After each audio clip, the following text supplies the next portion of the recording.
സഹൃദയയുടെ ഏറ്റവും പ്രിയപ്പെട്ട മാധ്യമപ്രവർത്തകരായ നിങ്ങൾ ഓരോരുത്തരെയും ഹൃദയപൂർവ്വം ഒരിക്കൽ കൂടി സ്വാഗതം ചെയ്യുകയും നിങ്ങൾക്ക് പ്രത്യേകമായിട്ട് നന്ദി പറയുകയാണ്. കാരണം സഹൃദയയുടെ ഈ 60 വർഷത്തെ നാൾവഴികളിലെ സഹൃദയയുടെ ജനഹൃദയങ്ങളിലേക്ക് അതിൻ്റെ പ്രവർത്തനങ്ങളെ എത്തിക്കുവാനായിട്ടും സഹൃദയെ കുറച്ചുകൂടി ജനങ്ങൾക്ക് സ്വീകാര്യമായ ഒരു പ്രസ്ഥാനമാക്കി മാറ്റുവാനും മാധ്യമപ്രവർത്തകരാണ് അതിൻ്റെ ഏറ്റവും വലിയ പങ്ക് വഹിച്ചത്. ഓരോ കാലഘട്ടത്തിലും സഹൃദയയ്ക്ക് ജനസമൂഹത്തിൽ നൽകിയ ആ ഒരു നല്ലൊരു വിസിബിലിറ്റി, നല്ലൊരു ആളുകളെ അറിയിക്കേണ്ട കാര്യങ്ങൾ അറിയിക്കുവാനായിട്ടുള്ള സഹൃദയയുടെ നന്മ വഴികളെ അറിയിക്കുവാനായിട്ട് നിങ്ങളെടുത്ത നല്ല തീരുമാനവും അതിനുവേണ്ടി എടുത്ത നല്ല പരിശ്രമവുമാണ് ഇത്തരത്തിൽ സഹൃദയയ്ക്ക് നല്ലൊരു പ്രസ്ഥാനമായിട്ട് വളരുവാനും ഉയരുവാനായിട്ടും സാധിച്ചത്. അത് നിങ്ങളുടെ പങ്ക് എടുത്തു പറയത്തക്ക തരത്തിലുള്ള ഒരു പങ്കാളിത്തമാണ്. നിങ്ങളുടെ ഒരു വലിയൊരു കോൺട്രിബ്യൂഷനാണ് ആ തരത്തിൽ നൽകിയിരിക്കുന്നത്. നമ്മളത് 60 വർഷത്തെ ജൂബിലി നമ്മൾ ആഘോഷിക്കുകയാണ്. ജൂബിലി ആഘോഷങ്ങൾ നവംബർ 25-ാം തീയതി ചൊവ്വാഴ്ച കല്ലൂർ ട്രെഡ്മിൽസ് മില്ലിൽ വെച്ച് 11 മണിക്ക് നടക്കുന്ന ഔദ്യോഗികമായിട്ടുള്ള സമ്മേളനത്തോടു കൂടിയാണ് ജൂബിലിയുടെ സമാപന പരിപാടികൾ ആരംഭിക്കുന്നത്. ജൂബിലിയുടെ പ്രവർത്തനങ്ങൾ, ജൂബിലിയുടെ സമാപന സമ്മേളനത്തിന് ഏറ്റവും പ്രത്യേകമായിട്ട് നമുക്ക് ലഭിച്ച ഒരു നന്മ, ജൂബിലി സമാപന സമ്മേളനം ഉദ്ഘാടനം ചെയ്യുവാനായിട്ട് നമ്മുടെ ഓണറബിൾ ഗവർണർ എത്തിച്ചേരാമെന്ന് അറിയിച്ചിട്ടുണ്ട്. അത് നമ്മൾക്ക് ലഭിക്കുന്ന ഒരു വലിയ അംഗീകാരവും അത് സഹൃദയെ സംബന്ധിച്ചിടത്തോളം ഒരുപാട് സന്തോഷമുള്ള ഒരു അവസരം കൂടിയാണ്. രാവിലെ 9 മണിക്ക് സഹൃദയുടെ ജൂബിലി സമാപനത്തിന്റെ രജിസ്ട്രേഷൻ കാര്യങ്ങൾ ആരംഭിക്കുന്നു. ഏകദേശം 1500ഓളം പേര് ആ പ്രോഗ്രാമിലേക്ക് എത്തിച്ചേരുമെന്നുള്ള ഒരു കണക്കാണ് നമുക്ക് നമ്മുടെ ഇപ്പോൾ വിവിധങ്ങളായിട്ടുള്ള പ്രൊജക്റ്റുകളും അതിന്റെ പങ്കാളികളും ഒക്കെ ആയിട്ട് ഏകദേശം 1500ഓളം പേര് എത്തിച്ചേരുന്ന ഒരു കണക്കാണ് നമുക്കുള്ളത്.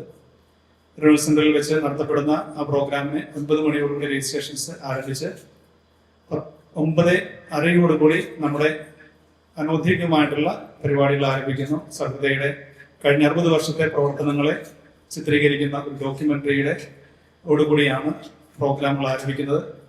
അതിനുശേഷം 10 മണിയോടുകൂടി സഹൃദയ മെലഡീസ്, ഭിന്നശേഷിക്കാരായിട്ടുള്ള ആളുകളുടെ ഒരു കൂട്ടായ്മയാണ് സഹൃദയ മെലഡീസ്. അവരുടെ ഒരു ഗാനമേള ആണ്, പിന്നീട് അവരുടെ ഒരു പെർഫോമൻസ് ആണ് ഒരു 10 മണിയോടെ ആരംഭിക്കുന്നത്. അത് ഏകദേശം 10 മണിയോടെ ആരംഭിക്കുന്നത്. അത് ഏകദേശം ഒരു 10:45 അവസാനിപ്പിച്ച് ഗവർണറുടെ മീറ്റിംഗിനായിട്ട് ഒരുങ്ങുവാനായിട്ടാണ് നമ്മൾ പ്ലാൻ ചെയ്തിരിക്കുന്നത്. ഗവർണറുടെ മീറ്റിംഗ് നമുക്കറിയാവുന്ന പോലെ പ്രോട്ടോകോൾ അനുസരിച്ച് 1 മണിക്കൂറാണ്. 11 മണി മുതൽ 12 മണി വരെയാണ് പ്രോട്ടോകോൾ അനുസരിച്ച് അതിന്റെ നടപടിക്രമങ്ങൾ അനുസരിച്ച് പോവുക.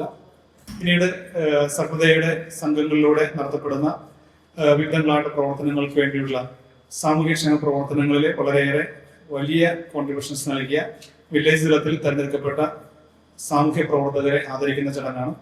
കൂടാതെ അതോടൊപ്പം തന്നെ നമ്മൾ അതിനുശേഷം സഹൃദയയുടെ സംഘങ്ങൾ വഴിയുള്ള കലാപരിപാടികൾ, അങ്ങനെ ഒരു കൾച്ചറൽ പ്രോഗ്രാമോടുകൂടിയാണ് പ്രോഗ്രാം അവസാനിക്കുന്നത്. ഈ സമാപന സമ്മേളനത്തിൽ നമുക്ക് ഉദ്ഘാടകനായിട്ട് ഓണറബിൾ ഗവർണർ എത്തിച്ചേരുന്നു. അതിന്റെ അധ്യക്ഷത അലങ്കരിക്കുന്നത് സിറമലബാർ സഭയുടെ മേജർ ആർച്ച് ബിഷപ്പും അതിരൂപതയുടെ അധ്യക്ഷനുമായിട്ടുള്ള അഭിമന്യ മാർ റാഫേൽ തട്ടിൽ പിതാവാണ് അധ്യക്ഷത അലങ്കരിക്കുന്നത്. അതോടൊപ്പം തന്നെ നമ്മുടെ സഹൃദയയുടെ നാൾവഴികളിൽ ഒരുപാട് സംഭാവനകൾ നൽകിയ പിതാവാണ് അഭിമന്യ തോമസ് ചക്കിരി പിതാവ്. കൂടാതെ തന്നെ നമ്മുടെ വികാരി ജനറലായിട്ടുള്ള ആൻഡ്രൂ ചേരാൻ വിദ്യാസനും, കൂടാതെ നമ്മുടെ ജോബി മാത്യു റെസ്ലിംഗ് ചാമ്പ്യനായിട്ടുള്ള ജോബി മാത്യുവും, കൂടാതെ സിസ്റ്റർ ആലീസ് വിൻസെന്ററിന്റെ ഒരു സ്വാമി പ്രവർത്തകൻ കൂടിയായിട്ടുള്ള സിസ്റ്ററും കൂടി ഈ പ്രോഗ്രാമിൽ ആശംസകൾ അർപ്പിക്കുന്നു. സമൂഹത്തിന്റെ വിവിധ മേഖലകളിൽ നിന്നുള്ള പ്രമുഖരും രാഷ്ട്രീയ സാംസ്കാരിക മേഖലകളിലുള്ള ഒരുപാട് വ്യക്തിത്വങ്ങളും ഈ പ്രോഗ്രാമിലേക്ക് എത്തിച്ചേരുമ്പോൾ നല്ലൊരു പ്രോഗ്രാമിൽ നിങ്ങളുടെ ഒരു വലിയ ഒരു സാന്നിധ്യം കൊണ്ട് ഇത് കൂടുതൽ ആളുകളിലേക്ക് സഹൃദയയുടെ ജീവകാരുണ്യ പ്രവർത്തനങ്ങളുടെ ഈ ഒരു 60 വർഷത്തിന്റെ പ്രവർത്തനങ്ങളെ കൂടുതൽ ആളുകളിലേക്ക് മിഴിവോടുകൂടി എത്തിക്കുവാനായിട്ട് മാധ്യമപ്രവർത്തകരായിട്ടുള്ള നിങ്ങൾ ഓരോരുത്തരും ആത്മാർത്ഥമായിട്ട് സഹകരിക്കണമെന്ന് കൂടി അഭ്യർത്ഥിക്കുകയാണ്. എത്തിച്ചേർന്ന് നിങ്ങൾക്ക് ആത്മാർത്ഥമായിട്ട് നന്ദി പറയുന്നു.